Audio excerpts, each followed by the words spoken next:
so I'll put the mic on. Welcome to this meeting of the Western Area Development Control Committee. A few bits of house messages first of all. Fire guidance is on the screen behind me. If there is a fire alarm, please would you make your way in an orderly fashion through the fire doors that are marked, and we meet over under the canopy of Waitrose car park. Could I ask you all to check your phones, please, and make sure they are turned to off or silent? All done. And somebody in the inquiry today had not done so, and the inspector was quite sharp. Please could I just remind the members of the public that this is not a public meeting, and whereas we welcome your comments during the public speaking, that we ask that you don't join in the rest of the debate. Thank you very much indeed. So on to the agenda. Or perhaps I'll just introduce the officers just for clarity. Furthest away from me on the right-hand side is Lewis Jones from the Legal Department. Peter Cleveland, our Head of Development Control. I never get Louise Yandel's position right, but she is Southern and Western Area Team Leader, you see. If I'd just gone with the flow, I'd have got it right first time. And two planning officers, Philippa Stadden and Ruth Dalvey. So moving on then to the agenda, the minutes. Are you content that I sign the minutes? They have been laid on the table. Is that agreed? Agreed. Apologies for absence, Amy? Thank you, Chairman. Apologies from Councillor Hargreaves, Councillor Lear and Councillor Potts. Thank you very much. And disclosure of interest, other than the usual one for the Farnham Town Councillors? None before the meeting, Chairman. Are there any questions from the members of the public, Amy? None received, Chairman. And Peter, do we have any relevant updates from or government guidance? Thank you, Chairman. No updates this evening. Thank you very much, which brings us right round to the applications for planning permissions. If there are any site inspections arising from this meeting, I haven't got a date, have we? Oh, it's on that one, is it? Right, the 1st of August. I was going to say, I thought we'd had that other date. So there'll be on the 1st of August anything arising from this particular agenda. I would just like to thank those of you who turned up for the site visit this week. It was very, very useful and very well attended. So moving on then to our first application, as I say, they're both subject to public speaking. The first one is item A1 WA 2017-1470, The Fox, 21 Frensham Road in Lower Bourne. And it's Philippa, I think is... Oh, right, Louise is going... Is Philippa saying anything on this one? No. Right, so Louise is going to present this. Thank you, Chairman. This application is for the erection of extensions, alterations and outbuilding together with covered seating areas following the demolition of the existing extension at the Fox. The site is located on the eastern side of Frensham Road on the corner with Stream Farm Close. The site is currently occupied by the Fox Public House with associated car parking and amenity space. The site is surrounded by residential... Chairman, could we have the lights down at the front, please? It's very hard to see what's on the thing behind you.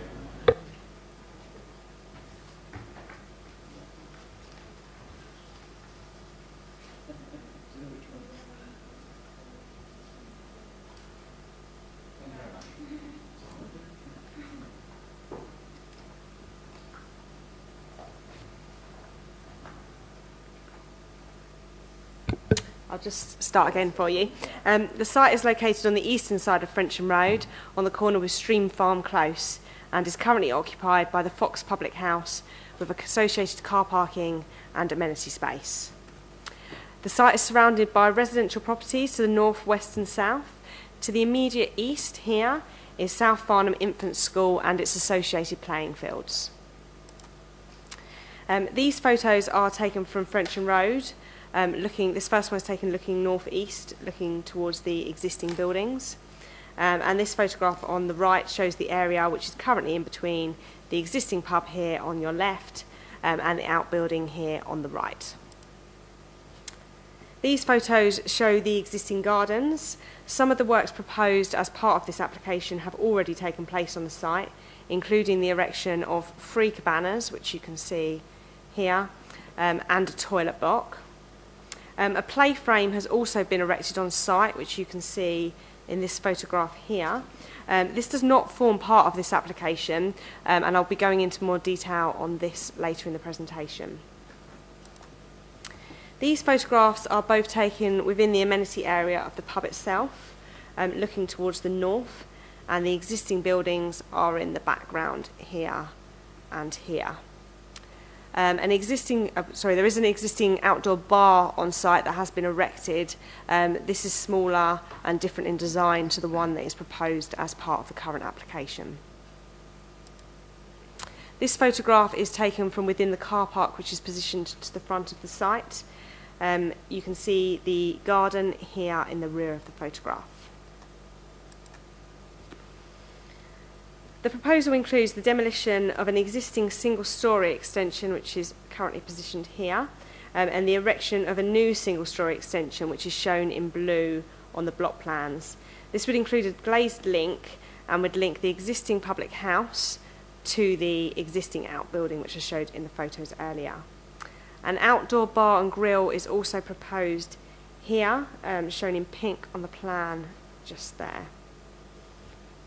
An outdoor toilet block is also proposed here, and as members will be aware from the site visit, this has already been erected. 5 cabanas are proposed along the eastern boundary of the site, and as you'll be aware again, 3 of these have already been erected. Since the publication of the agenda report, this amended plan that I'm showing you now has been received, which has resited the cabanas that have already been positioned on the site in slightly different positions to the original plan. This plan now includes reference to a play frame in the southern corner of the site. A play frame was not included in the application prior to the submission of this drawing and has not been consulted on.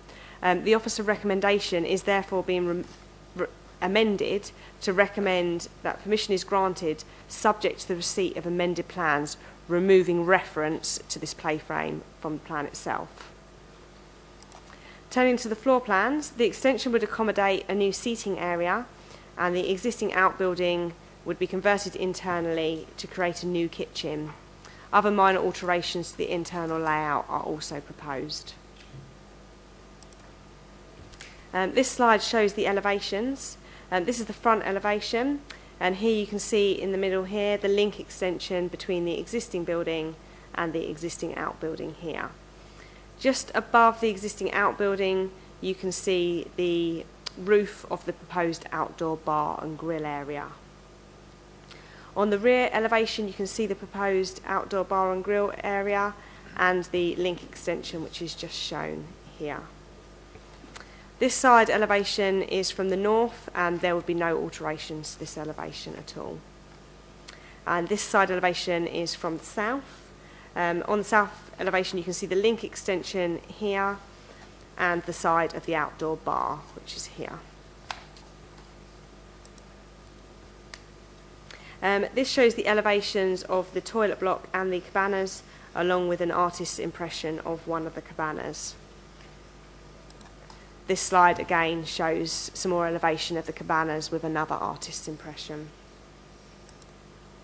The car park to the front of the site currently consists of informal car parking.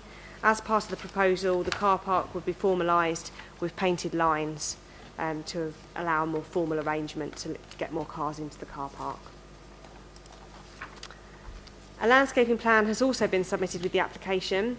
It is considered that replacement trees are required to mitigate for those which have been lost as part of the proposal, and as such a further landscaping condition recommending further details of these has been recommended. In conclusion, the proposal would be acceptable in relation to the listed building, have an acceptable impact on residential amenity, and subject to appropriate conditions would be acceptable in relation to residential amenity. The matters of judgment are the impact on visual amenity and residential amenity, and the matters of principal and technical opinion are the impact on the listed building and heritage assets, trees and landscaping, flooding, highways and parking, noise and nuisance, the impact on the SPA, and biodiversity. Members are also reminded that issues in relation to opening hours and the serving of alcohol are licensing issues that will be considered separately by the Council as licensing authority. In making a determination, members should take into consideration only the impact of the specific development proposed and give consideration to the fact that the garden could be used by the pub and its customers at present during the current opening hours without the operational development which is proposed as part of this application. The Council, as licensing authority, has separate powers to control the licensed premises as a whole. If I can now turn members' attention to the update sheet, where an additional representation is set out, and also an amendment to Condition 1 to reflect the amended drawings. As I previously indicated earlier in the presentation, I have a further verbal update to amend the recommendation so that members are requested to make a determination subject to the receipt of the amended plan I referred to earlier to remove the reference to the play frame. Condition 1 would also need to be amended to reference the amended plans accordingly. It is also recommended that Condition 8, which refers to plant and extraction equipment, is amended as well. This currently refers to noise disturbance and should also refer to odours in order to prevent an unacceptable impact on adjoining occupiers. Thank you, members. Thank you, Louise. We now move to the public speakers, and I'll ask, please, the objector, Mr. Simon Cross, if he would come to the front.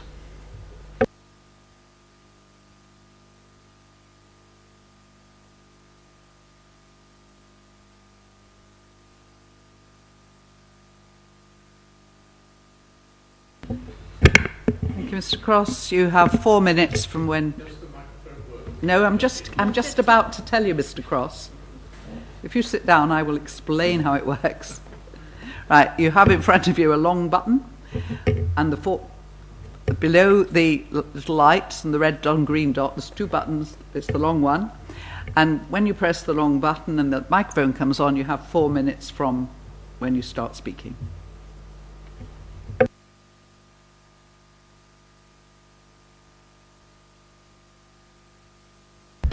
Thank you, Madam Chairman. Committee members will be aware that there are 28 objectors and only 1 supporter for this proposal. I'm here to speak on behalf of the objectors. This application is not normal in that significant construction has regrettably already been carried out without planning permission. This means that we're not dealing with hypotheticals, but with facts, particularly around the issues of noise, nuisance and parking. The officer's report points out that it is normal process with a pub planning application to produce a schedule of noise control measures to be employed. This, and I quote, shall be submitted to and agreed by the local planning authority prior to commencing the construction. It is with regret that this has not happened. Local residents are now suffering from an uncontrolled situation. Environmental health and the police are receiving a steady stream of complaints. One environmental health log has recorded 13 incidents of excessive noise from the garden or terrace at hours as early as before 8 a.m. in the morning and several after midnight over the last 4 weeks. We therefore consider it essential that the noise management plan is produced and approved before any planning permission is granted, and we respectfully ask that the committee reject this planning application until such a plan has been produced, consulted on and approved. Specific conditions we believe to be necessary include that the double door systems which have been removed by the current owners are reintroduced on all entrance and exit doors. These double doors significantly reduce the noise from the premises when customers enter and leave and from indoor events. Condition 6, we ask that the fencing, which simply acts as a sounding board for noise, is replaced with hedging. This will significantly reduce noise transmission, as well as improve the looks of the site and also restore wildlife habitat. Condition 10 is unenforceable, as the cabanas are open structures and will in any event not reduce the noise and nuisance, since people will still remain outside. We ask that the upper gardens, which are in fact totally new and were not in use before this application, are closed and locked outside the hours of 10 in the morning till 9 at night on Monday to Saturday and 12 noon to 9 p.m. on Sunday, and that the lower terrace remains open only for smoking outside those hours. Cabana design, we ask that soft furnishing and sound deadening materials are used in the cabanas to mitigate the noise which is being projected from them across the Bourne Valley. Parking. The pub has significantly increased its footfall, yet on-site car parking is actually being reduced. Local roads are now frequently obstructed. and the police have been called on several occasions. Fox management have been seen watching customers parking obstructively and have done nothing whatsoever about it.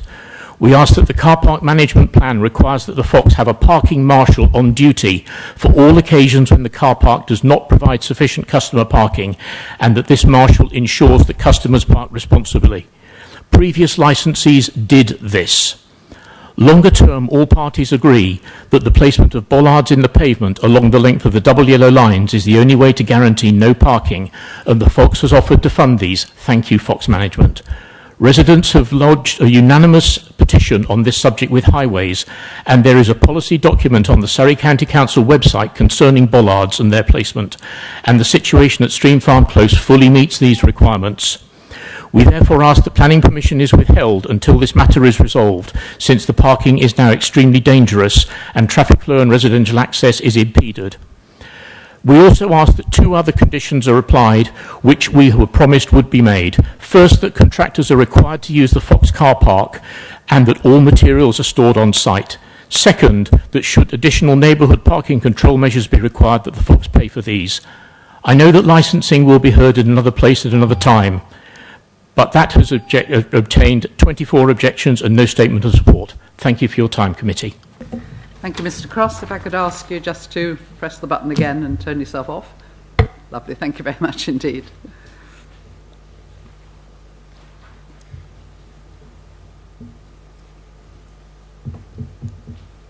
Now, can I ask Sarah Knight, who's speaking on behalf of the applicant, please?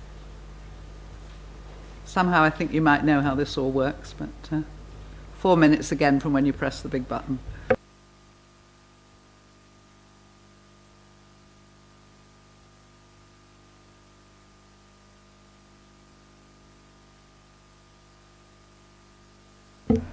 Thank you, Madam Chair and councillors, for providing the opportunity to speak in support of our planning application before you this evening. Marshall Eaton is a locally owned family business and also residents of Lower Bourne that took ownership of the Fox in November 2016. First and foremost, Marshall Eaton formally acknowledges that the work at the Fox, some of which the subject of this planning application, has commenced. It was decided to proceed with a number of the works for safety and security reasons, as elements of the pub garden posed a safety risk being left in then overgrown and dilapidated state. Nonetheless, we understand that we have taken the risk in undertaking these works without having obtained planning permission, and accept that there may be implications for this if the planning application is not approved this evening. Marshall Eaton has openly welcomed feedback from the community regarding our proposed scheme, hosting 2 public forums and individual meetings with residents at their request. And we have worked hard to address these concerns and objections that have been raised during consultation. Wherever possible, we have put forward reasonable and appropriate measures in an attempt to alleviate these key issues of parking, privacy and noise. During consultation, concerns regarding parking on adjacent streets were raised. We can advise that on a number of occasions we have offered to maintain and install bollards along Stream Farm Close to prevent the illegal parking on the double yellow lines. Unfortunately, this request was refused. However, to ensure we appropriately address the concerns raised, Marshall Eaton has worked with Surrey County Council to compile a parking management plan to minimise the impact of parking on adjacent streets and propose mitigation measures that have been received support from County.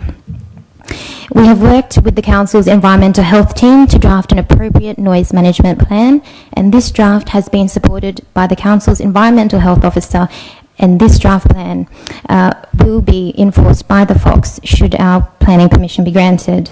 Further to this, we raise no objection to the proposed condition of timing limiting the hours of use of the cabanas and the outdoor bar to protect the neighbouring amenity. We propose to install and maintain a dense landscaping buffer comprising of hedging, trees and trellising to the south boundaries and the adjacent boundaries to ensure the privacy of our adjoining neighbours.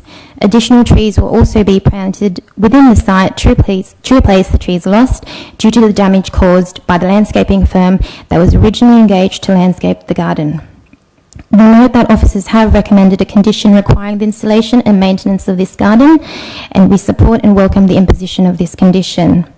Whilst our scheme has raised formal objections to the council, with multiples being received from a single individual, the Fox has recently collected no less than 100 signatures of support for our planning application from patrons visiting our pub. Despite works having already commenced, it is hoped that the continued efforts to address the concerns raised demonstrated our commitment to develop the Fox in a manner that balances both the viability of the pub whilst also appropriately protecting the residential amenity of our neighbours. Since taking ownership in November, Marshall Eaton has invested significantly to improve the operations and offerings of the Fox. We have been working hard to rejuvenate the Fox as a community venue and a strong corporate citizen that actively contributes to the village of Lower Bourne. Our planning application seeks to provide the village with a leisure venue that can be enjoyed by both families and individuals alike, and we respectfully request the support of the committee to continue these efforts by granting approval this evening. Thank you. Thank you very much indeed. Members, I called this in as ward member, but I don't intend to speak first because I don't think the chairman should. I think most of you on the site visit are fully aware of the issues and you've heard them from the public speakers. So over to you, members.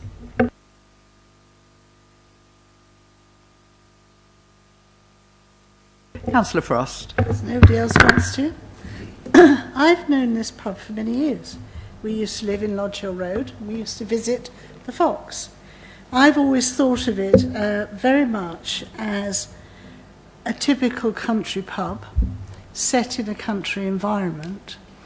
And when I read what the proposal was, I started to think about theme parks. And it did seem to me that this was a bit like overkill to get various people, and I think it was the cabanas that made me feel it was a bit like overkill, into the pub. It's had a number of owners over the years, all trying to encourage people to actually use it and to go in it. And being fair, I have been in it since it's had its new owners. I do not like applications that have already been started before permission has been granted. I can never think of any reasons, and to hear that they needed to do it because of the landscaping, I really don't subscribe to that. You either get permission or you don't get permission. So I think that to have this particular theme park here, I'm not quite sure which direction I'm going to go in. I think I do have sympathy with the residents, but this problem with parking as a result of the pub and the mums going to the school and parking in the pub car park has been with us for many years. That pub has been there for a long time. So a lot of the problems that the residents have come up with, whilst I share their concerns, that is common living near a pub. There's nothing new about the noise at night, etc., etc. As far as the double yellow line is concerned, ask the parking team in Guildford to go and enforce them. That should actually do something about it. So I'm not quite sure which way I'm going. I don't totally like it. I don't like the cabanas particularly. And therefore I'll be interested in what other people have to say on the subject. I may have to go with it, but I'm not sure at the moment. Councillor Hyman. Thank you, Chairman. I think we were all hoping that, seeing as you knew so much about this, you were going to save us the trouble, but we'll have to run through it without you, so to speak. I mean, the parking is a problem, and I think the problem here is, certainly the neighbours' experiences, the problem is exacerbated, obviously, during construction stages, construction workers around, but I think, as we've had explained to us, that it's the owners are building it up. I mean, I think it's fun, but I'm not entirely sure it's the Bourne, so to speak. That we're attracting people in there, and the parking is so much worse. That's exacerbated. So I can understand that, but of course Councillor Frost is right. You do have parking problems near pubs. Nevertheless, it's a shame that we haven't, the Surrey County Council haven't been able to do anything regarding the bollards, and I'd like to know from officers whether there's anything on the horizon to be able to help with that or anything we can do. In respect to conditions 9 and 10, which, you know, to some extent provide assurances to us that there isn't going to be an awful lot of problem. Obviously, the assurances that we've got from the owners are very welcome, to say that they're perfectly happy with those. Condition 9 is the no sound for reproduction or amplification equipment that is audible outside the SACH boundary shall be installed. Well, I know there's a big problem there with being able to hear what is coming out of the pub, because there isn't the double door system anymore. And I know Mr. Cross and other residents have asked for that to be reinstalled. So I'd like to know whether there's. It's not just a matter of whether we can make them do it through the planning process, because I know most of this actually really is probably something for the licensing committee, you know, in order to control the situation for local residents. Particularly, as Mr. Cross mentioned, the Cabanas and outdoor bar in condition 10 tells us shall not be used outside of 10 a.m. till 9 in the evening, and you know, how do we enforce that? Because if everybody's, I don't think we're saying nobody can go and use the beer garden, the pub garden, which of course has always been there. It's just that not many people used it. It's because of how it was laid out. Now that it's attractive to people and very accessible, a lot more accessible.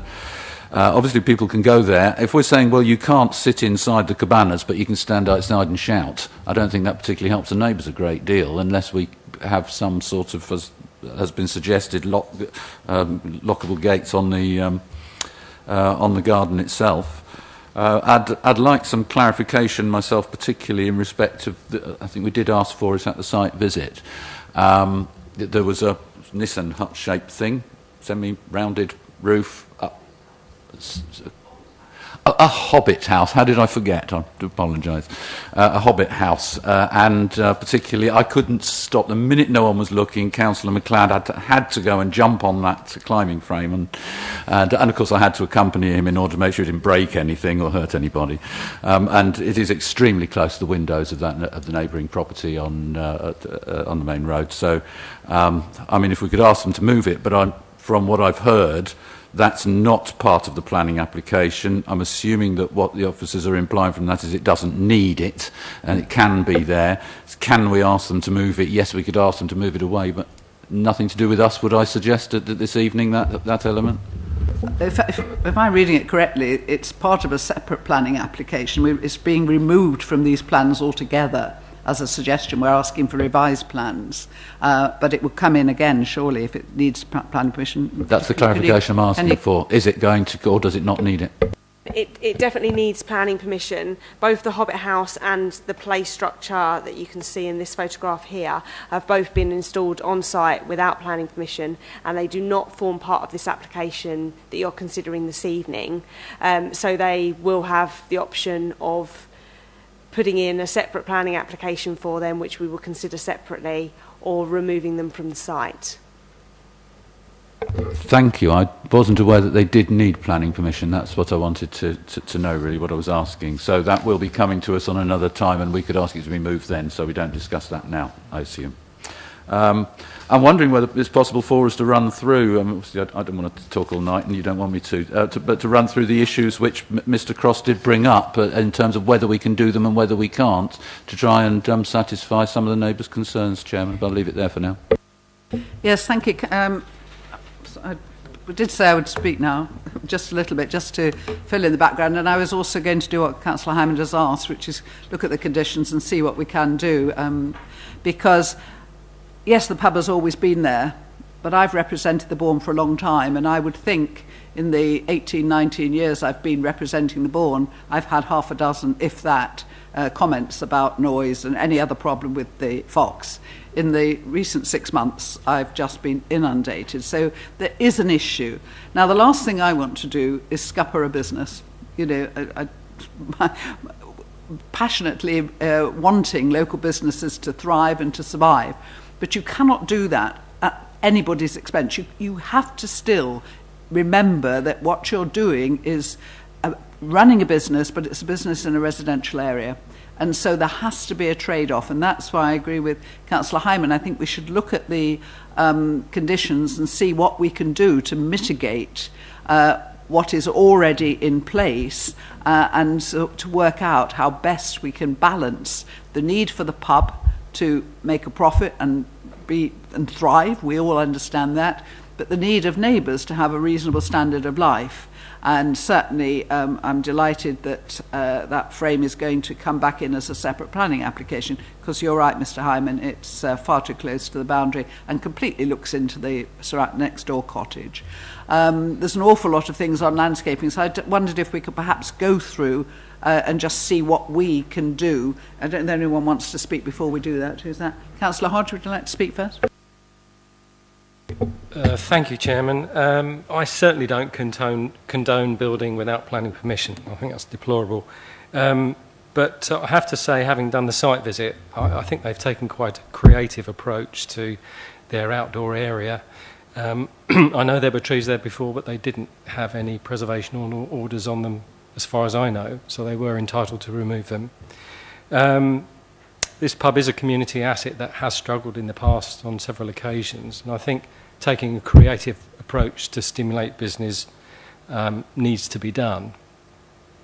And I think so long as we have stringent conditions relating to noise and parking, I'm relatively content with this one. Thank you, Chairman. Councillor Hodge. Councillor Fraser. Thank you, Madam Chairman. I regret very strongly the premature felling of the trees, and if for future reference of anybody doing such work, starting work on a site and felling the trees before asking for planning permission is one way of severely irritating the planning committee. As they didn't have TPOs on them, there's nothing we can do about it, but I would ask that, I believe it's condition 6, should be suitably reinforced to emphasise the need for replanting screen and trees and hedges to form a screen belt. I've read carefully and I've listened to submissions on noise, light, spillage, music and smells from the barbecue, and I'm sure conditions and informatives and the licensing provisions will cover those. Parking is a problem. It's a problem close to every pub, and it's a problem throughout Farnham. And I hope that Bollards and Surrey County Council will serve to mitigate that. The extension should, in every respect, comply with the Farnham design statement. I don't think it does. Well, they're the cons. The pros. I think the drawings that have been submitted and the very comprehensive agenda are to be complimented.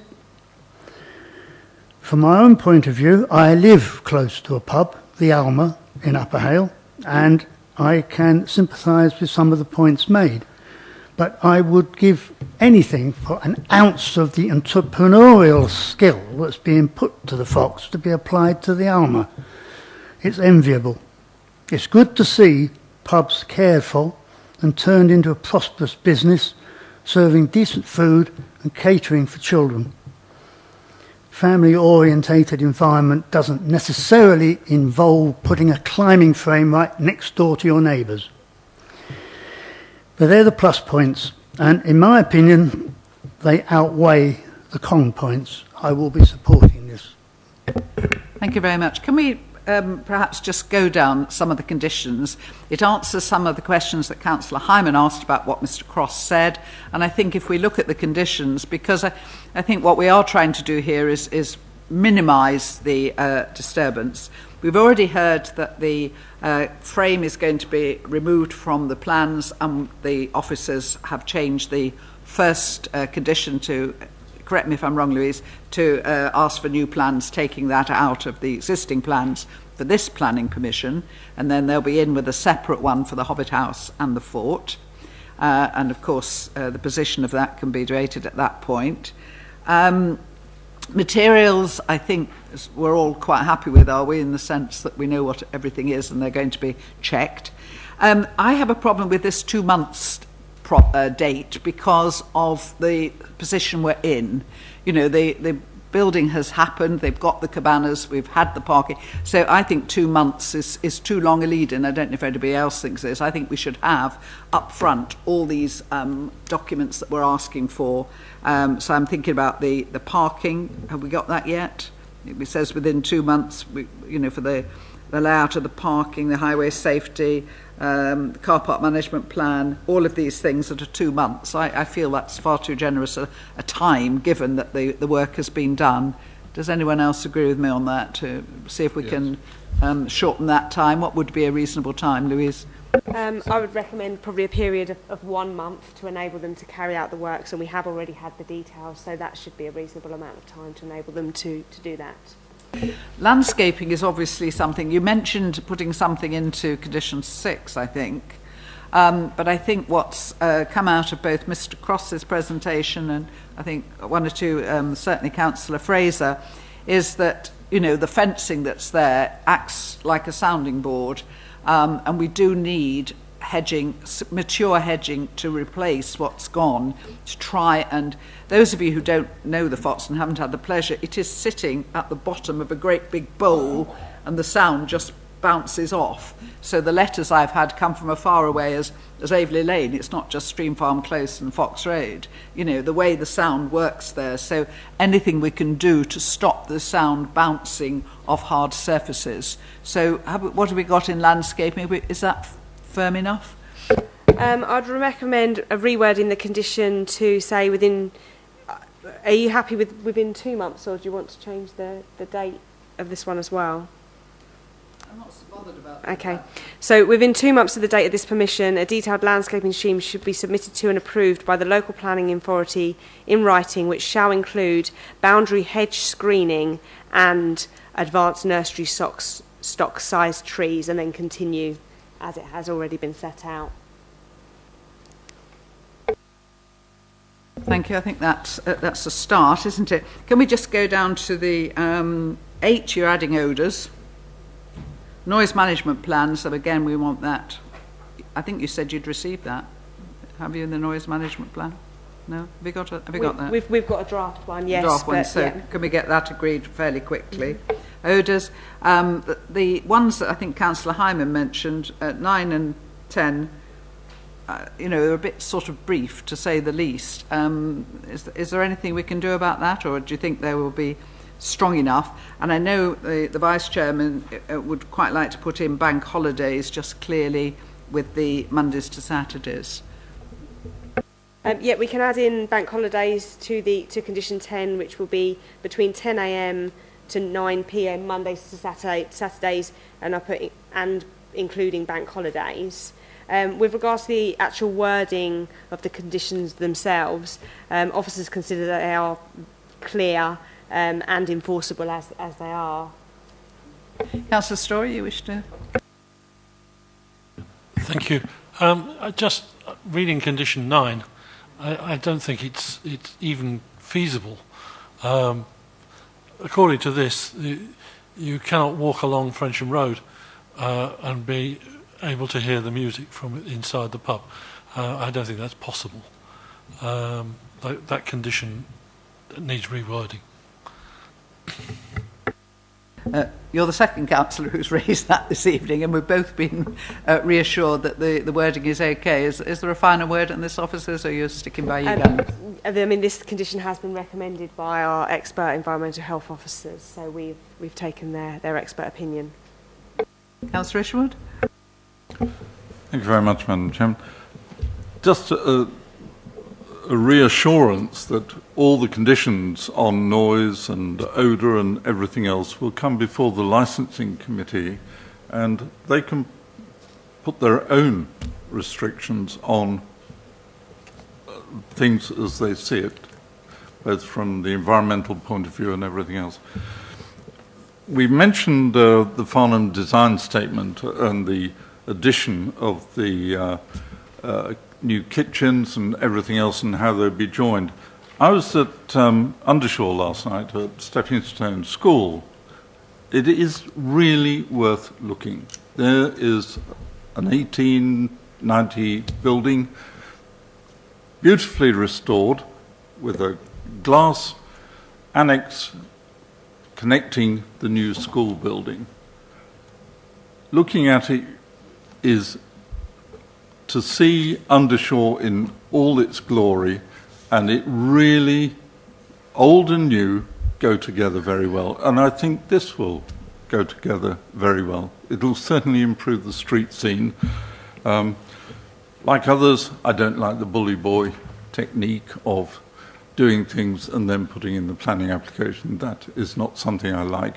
And parking, I think one of our councillors would know very well what the problem of car parking is around pubs in Farnham, on all of them. So just a few thoughts. Licensing, though, is soon to be heard. I think it's next week, Chairman. Monday morning. That will be a very interesting hearing. Thank you.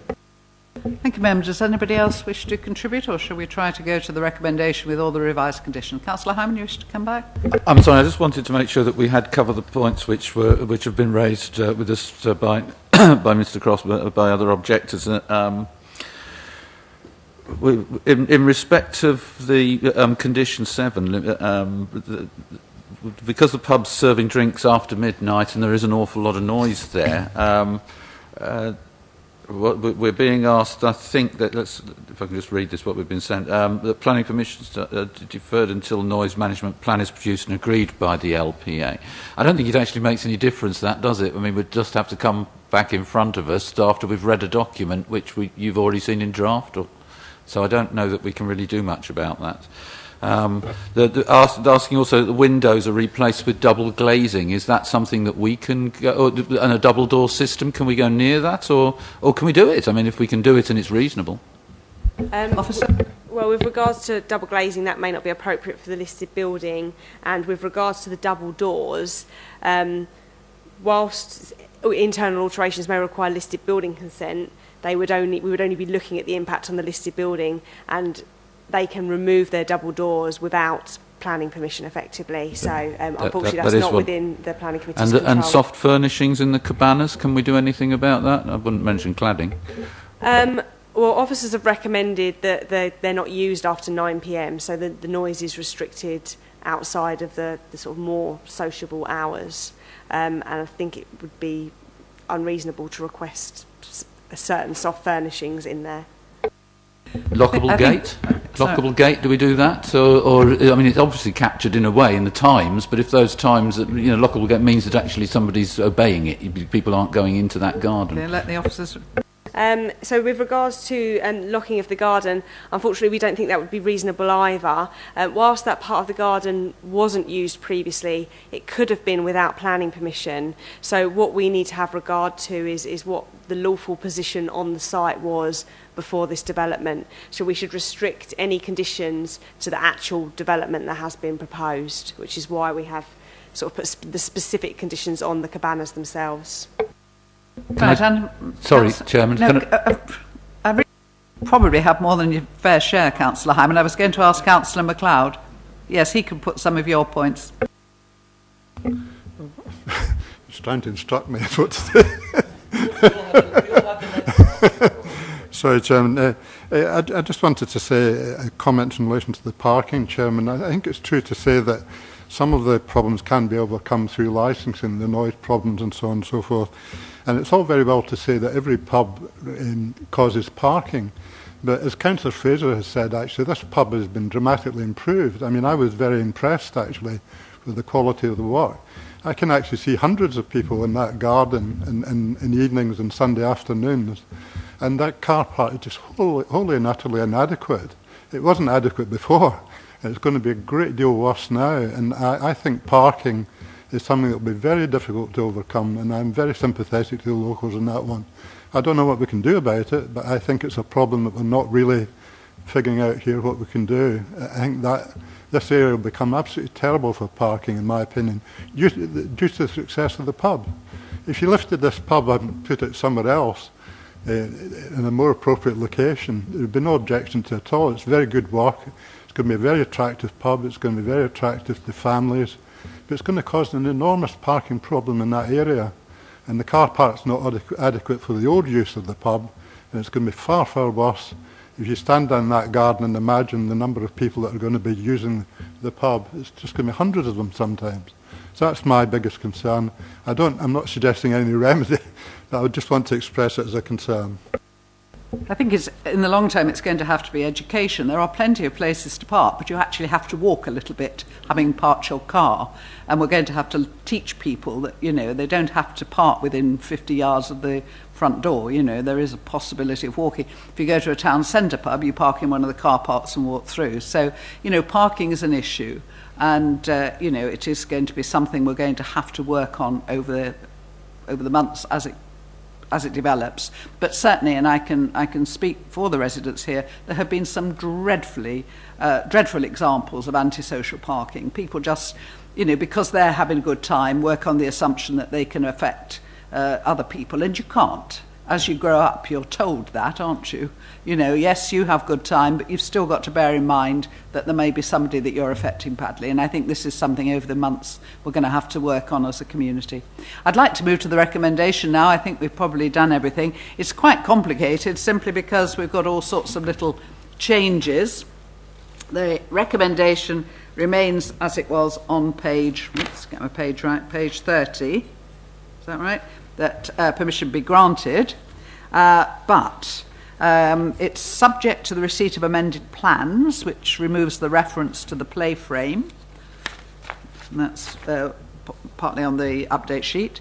Plus the amendment to condition 8, which includes odour in condition 8, and amending the references in 3, 5 and 7 to 1 month.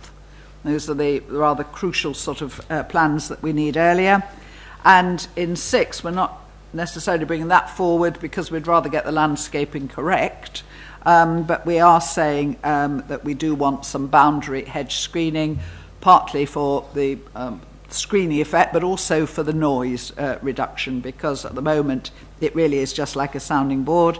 And we're adding bank holidays specifically in condition 10 to the Mondays and Saturdays, just so that there's no confusion as to what the hours are. As the Vice Chairman has said, these are what we're trying to put in as planning conditions.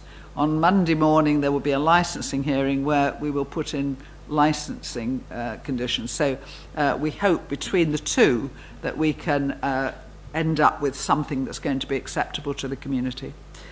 So, with all that in mind, I'd like to put the recommendation that permission be granted. Can I see all those in favour, please? That's unanimous, Chairman. Thank you very much. There's no B, is there, in this one? So that permission is granted. Thank you very much indeed. So, musical chairs.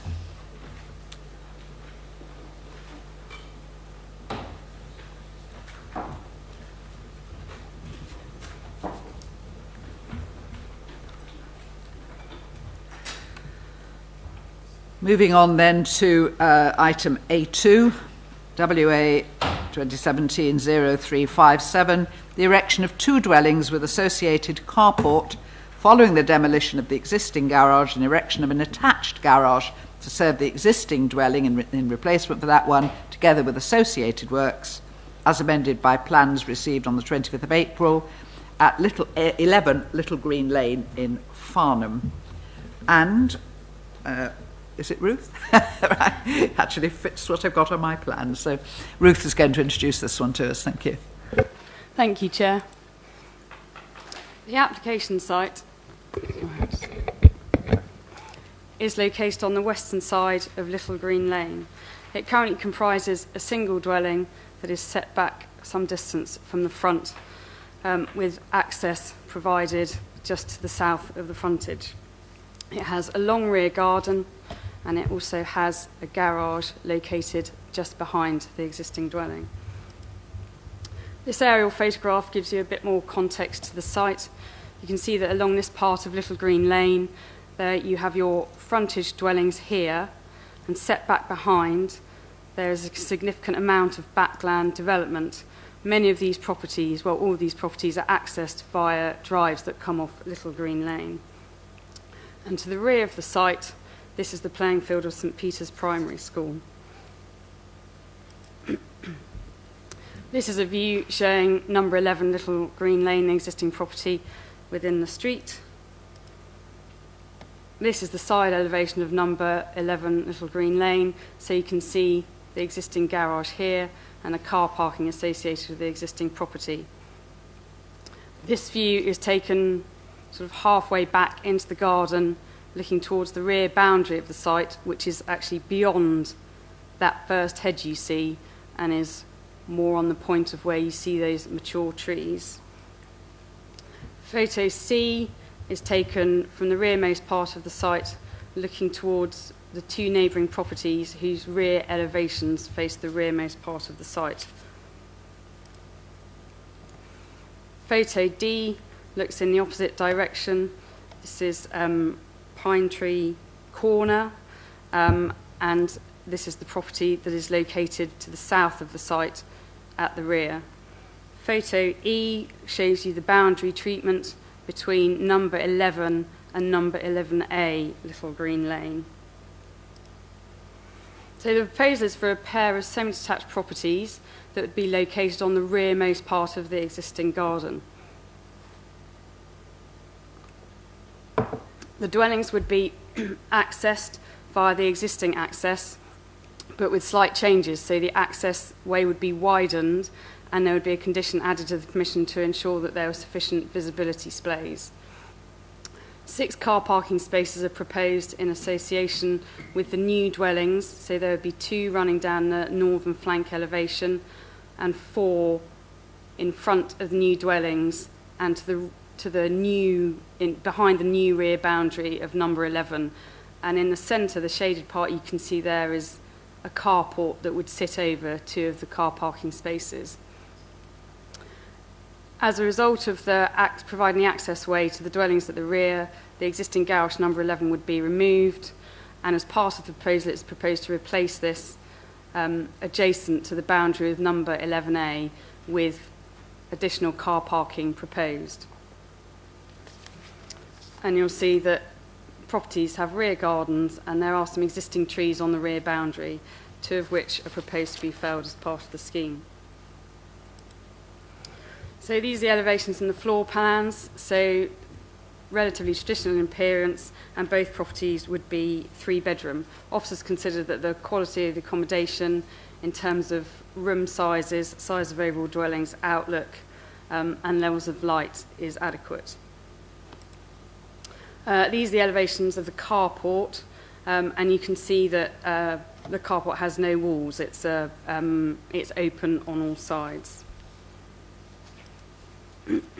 And this is the elevation of 11 Little Green Lane as proposed, and you can just see the new garage in place on the side elevation. So before I go to the determining issues, if I could just draw your attention to the update sheet, because you will have seen that the applicant has agreed to providing a contribution of £10,000 towards improvements to the pavement outside number 11 Little Green Lane. This has been offered on the basis that currently the pavement there is uneven, and so there's a lot of pooling of water that occurs, which causes school children to have to step off the pavement on their walk to school and have to walk in the road. So mindful of that, if we turn to the matters of principal and technical issues, we've covered off the quality of accommodation. In terms of the impact on trees, we've had confirmation from the arboricultural officer that he raises no objection. In terms of car parking and highways matters, which I know is something that residents have raised quite significant concern about, there are adequate number of spaces proposed on site to accord with the council's car parking standards. In addition to this, there's been lots of concern about the safety of the site access, but this is improved as a result of the widening of the access and with a condition on to ensure that the visibility displays are sufficient. Turning to the matters of judgment, in terms of the impact on visual amenity, as you've seen from the aerial photo, backland development is characteristic of this site, and in fact this would be effectively the last plot along the run that hasn't yet been infilled. Officers consider that scale, bulk and mass of development is acceptable, and therefore it's acceptable on visual amenity grounds. In terms of impact on residential amenity, officers consider it's acceptable in terms of daylight, sunlight, privacy and outlook. And therefore the recommendation is to approve. I've touched upon the written update sheet where we have an additional letter of representation from the Farnham Society. And there is also a change to the recommendation in order to secure the provision of the financial contribution that I mentioned. In addition to this, I'd like to add another condition. So we would have a condition 17 that relates to construction hours. And the condition would read that no construction works or deliveries shall be carried out from the site outside the hours of 8 a.m. Monday to Friday and 8 a.m. to 1 hours on Saturdays, and not at any time on Sundays, bank or public holidays. And finally, recommendation B would be also an additional reason for refusal would be inserted with recommendation B should the legal agreement not be signed in time for the £10,000 highways contribution. Thank you. Thank you, Ruth. We have a public speaker for this one. Could I ask Mr. Maurice Titley to come and speak to the committee?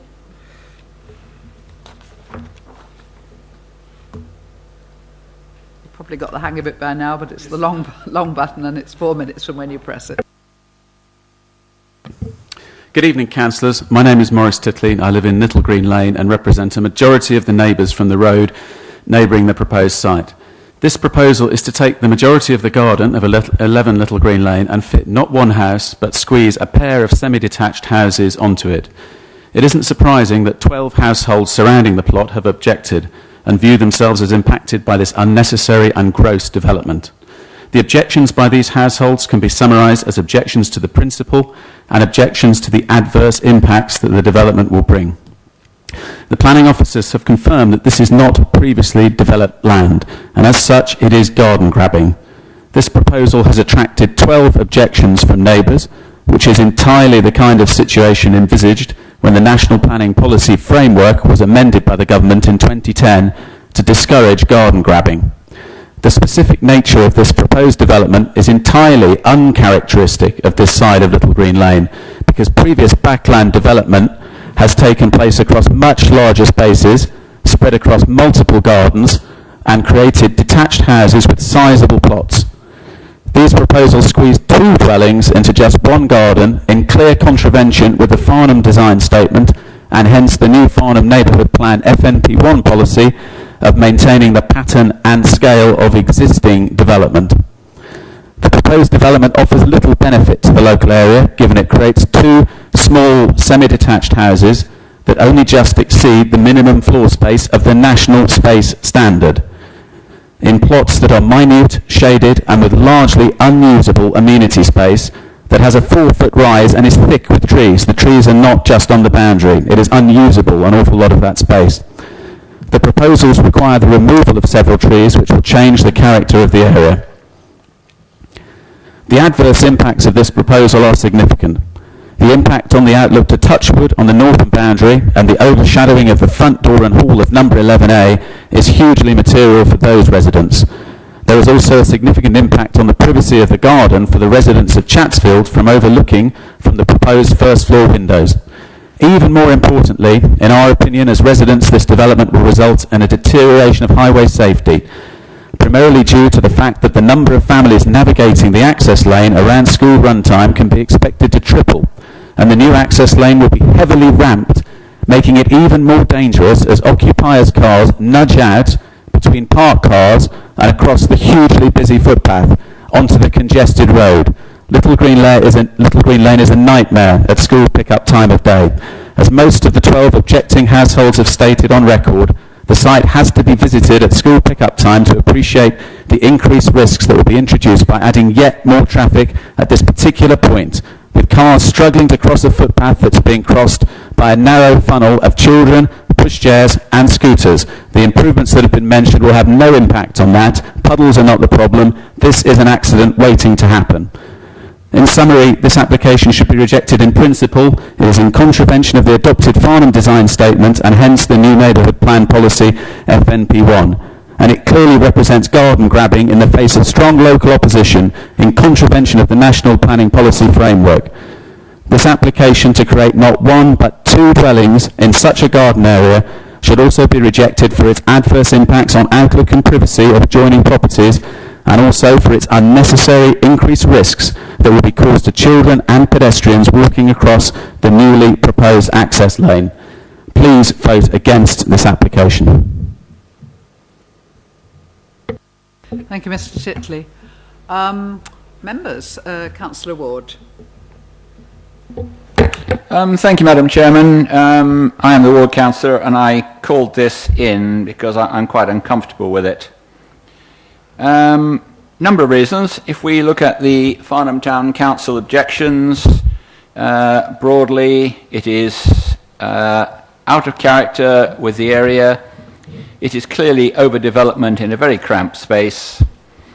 Garden grabbing is the sort of the buzzword which actually quite well describes it, and it is inappropriate backland developing. I do agree that the officers are technically correct. I think that it is the last plot to have infill, but I think the speaker against it picked it up quite well. If we could look at the location plan, the first slide that came up, you'll see there that there are a number of large houses in quite large plots behind the other houses, but to pick up a word from the speaker, to squeeze two houses in the back of that red area, I think it is overdevelopment and is in no way in accordance with the character of the area.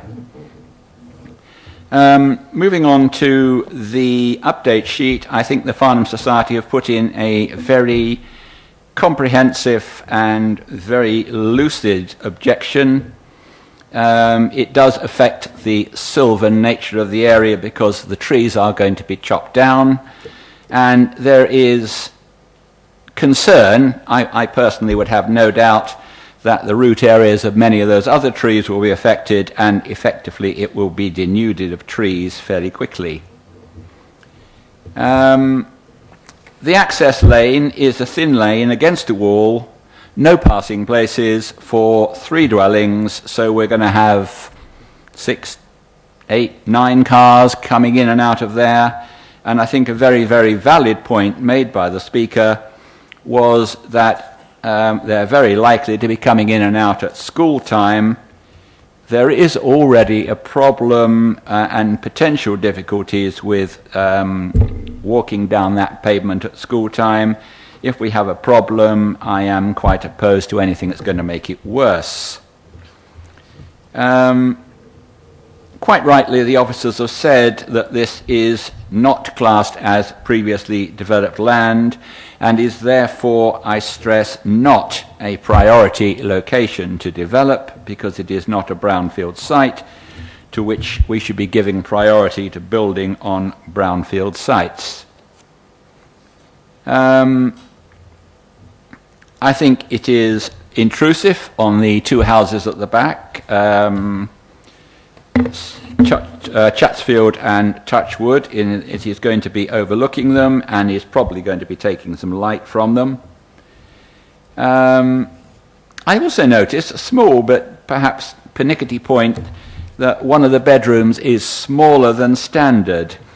We seem to have an awful lot of this coming forward. I remember at the last planning committee meeting, both applications had rooms smaller than standard.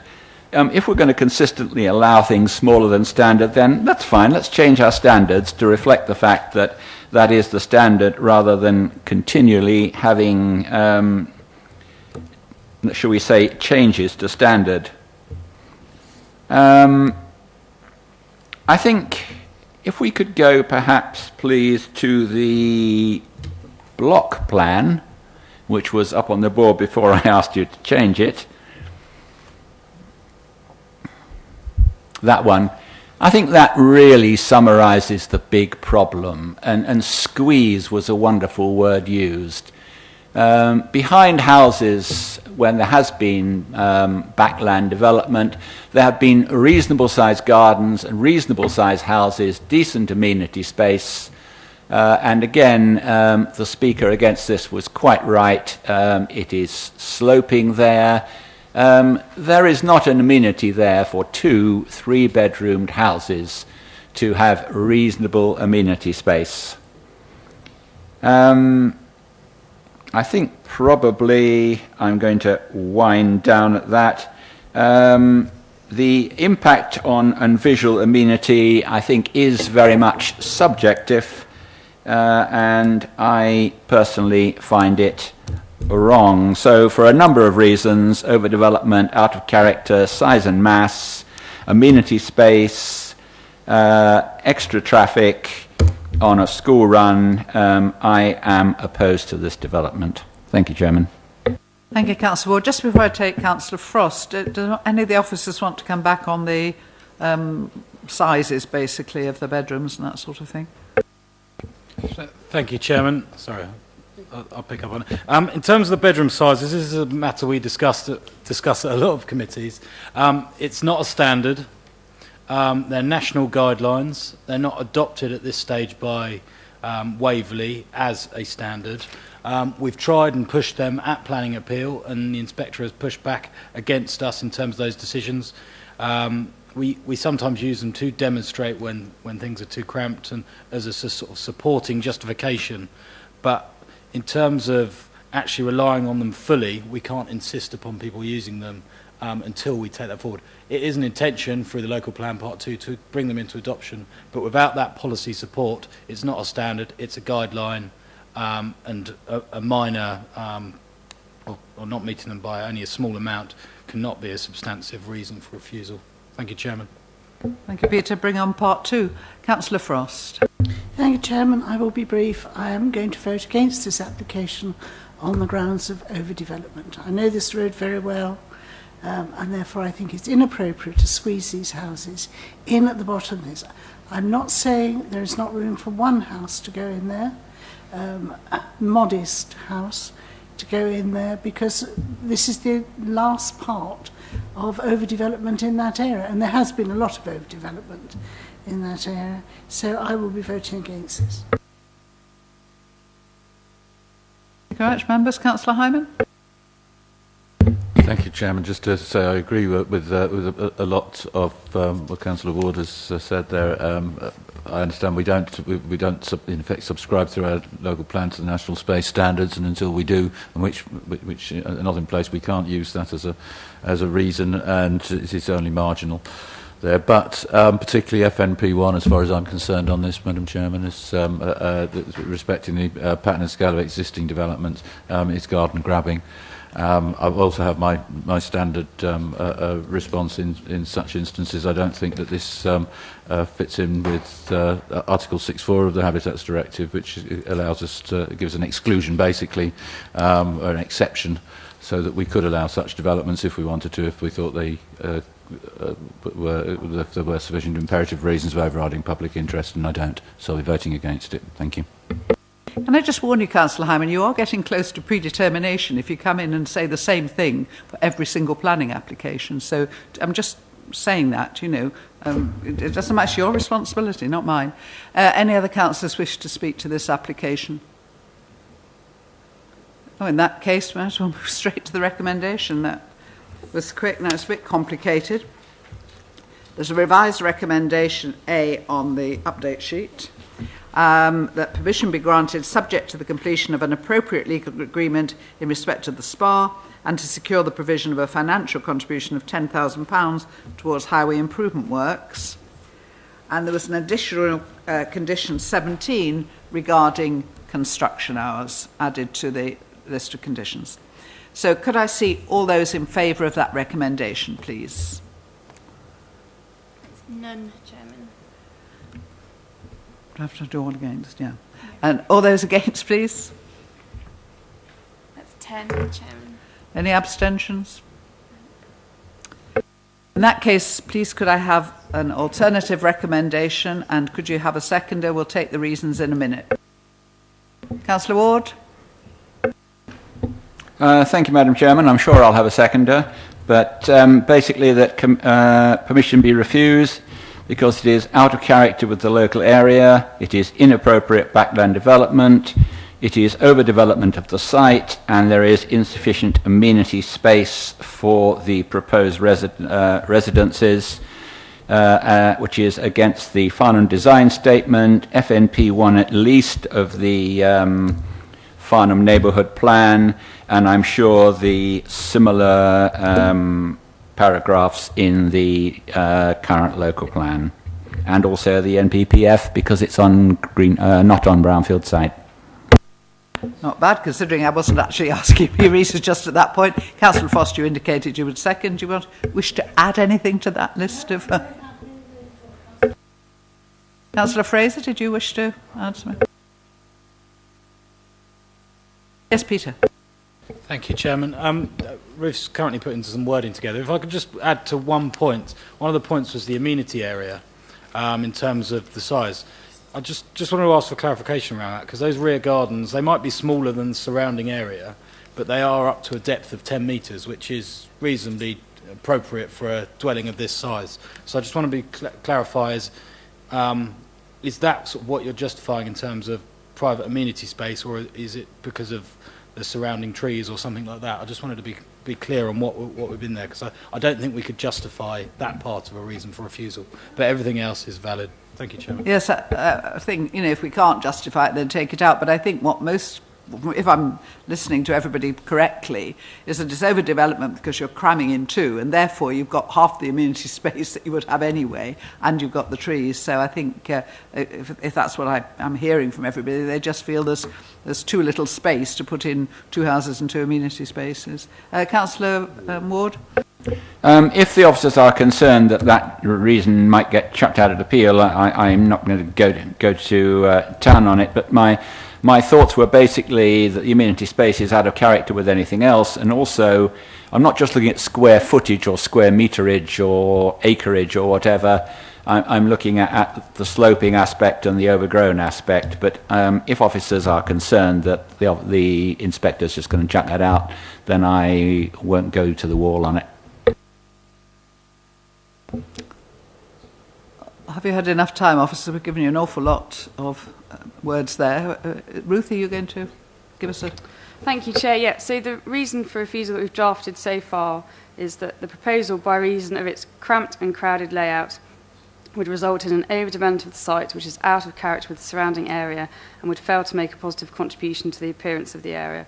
This would be contrary to policies D1 and D4 of the Waverley Borough Local Plan 2002, Policy TD1 of the Draft Local Plan Part 1 2016, Policy FNP1 of the Farnham Neighbourhood Plan as 2016 as modified, and paragraphs 17, 58 and 64 of the National Planning Policy Framework 2012.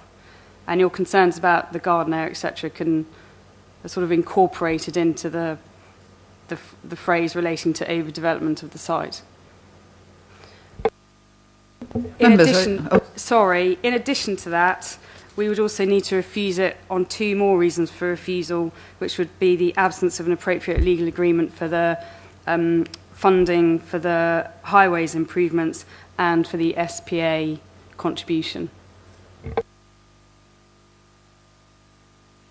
Right, thank you. Members, are you quite contented with that? So the recommendation now is to refuse this application for all the reasons that Ruth has just explained, and in addition, the additional reason, we've got a reason for refusal about the legal agreement for the SPA, but we need to add in the legal agreement, if I'm understanding this correctly, for the £2,000 toward £10,000, sorry, towards. Is that correct? Yes. So the reasons for refusal that you see under recommendation B, the one in your agenda and the one on the update sheet would also be added to the reason for refusal about overdevelopment. So you'd have 3 reasons for refusal, if that's clear. Right. Does everyone understand which? We've got 2 refusals on B because of there's 2 separate agreements to be had, and then the basic reasons for refusal in terms of overdevelopment and cramped. So, could I see all those in favour of that revised recommendation, please? That's unanimous, Chairman. So I don't need to ask anybody against. Is there anything else we need to do with Amy? We've done everything. Thank you very much, officers, members of the public, and safe journey home.